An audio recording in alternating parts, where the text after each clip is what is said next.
త్వరలో జరగబోయే AP assembly Lok Sabha ఎన్నికల్లో టీడీపీ బీజేపీ జనసేన పార్టీలు కలిసి పోటీ చేయబోతున్నాయి.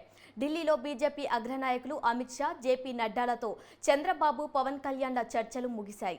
ఏపీలో 3 పార్టీల పొత్తు ఎన్డీఏలోకి టీడీపీ జనసేన చేరికపై జేపీ నడ్డా, చంద్రబాబు, పవన్ కళ్యాణ్ ఉమ్మడి ప్రకటన విడుదల చేశారు. ప్రధాని నరేంద్ర మోదీ నాయకత్వంలో ఎన్నికలకు వెళ్లేందుకు బీజేపీ, టీడీపీ, జనసేన పార్టీలు చేయి కలిపాయని ఆ ప్రకటనలో వెల్లడించారు.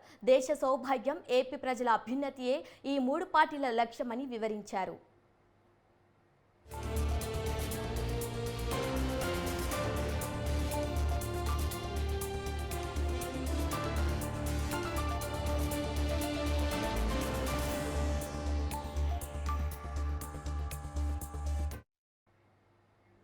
బీజేపీ, టీడీపీ, జనసేన పార్టీలు ఈసారి అసెంబ్లీ, లోక్సభ ఎన్నికల్లో కలిసి పోటీ చేస్తున్నాయి. గత 10 ఏళ్లుగా భారతదేశ పురోభివృద్ధి కోసం ప్రధాని నరేంద్ర మోదీ అవిశ్రాంతంగా కృషి చేస్తున్నారు. ఇప్పుడు టీడీపీ, జనసేన పార్టీలతో భాగస్వామ్యం ఏపీ ప్రజల ఆకాంక్షలను నెరవేర్చడంలో దోహదపడుతుంది. బీజేపీ, టీడీపీ మధ్య చాలా పాత స్నేహం ఉంది.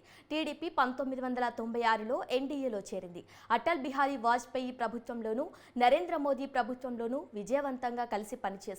2014 ఎన్నికల్లో టీడీపీ, బీజేపీ కలిసి పోటీ చేశాయి.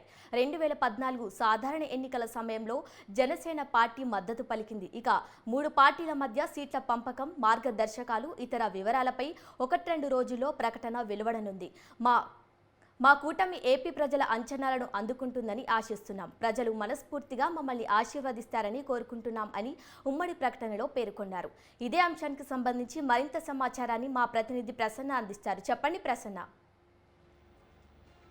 ప్రస్తుతం మనకి చూస్తే కనుక 2014లో టీడీపీ, బీజేపీ, జనసేన అంటే అప్పుడు జనసేన పార్టీ పెట్టారు. పోటీ చేయకుండా సపోర్ట్ చేయడం జరిగింది. 3 పార్టీలు కలిసి పోటీ చేసి అధికారంలోకి రావడం జరిగింది. టీడీపీ నుంచి చంద్రబాబు నాయుడు ముఖ్యమంత్రి అయ్యారు. 5 ఏళ్ళు పరిపాలించారు. తర్వాత జరిగిన ఎన్నికల్లో వైసీపీ అధికారంలోకి వచ్చి జగన్మోహన్ రెడ్డి ముఖ్యమంత్రి అయ్యారు. అంతకు ముందు ఒక 6 నెలల ముందు, అంటే దానికి ఒక ఎపిసోడ్ జరగడానికి 6 నెలల ముందు టీడీపీ బీజేపీతో తెగతింపులు చేసుకుంది.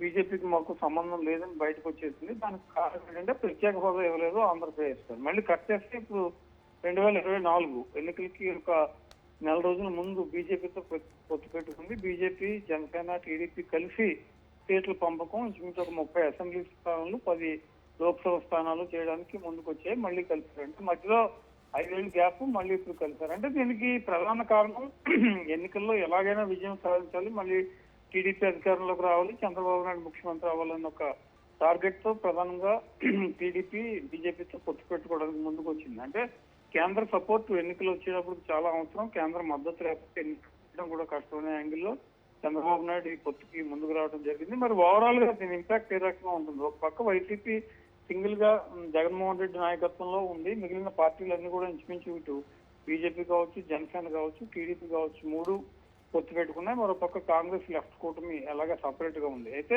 దీని ప్రభావం ఏ రకంగా ఉంటుంది? కేంద్రంలో ఇప్పటికే 10 ఏళ్ల పాటు నరేంద్ర మోడీ 2 సార్లు ప్రధాని అయ్యారు.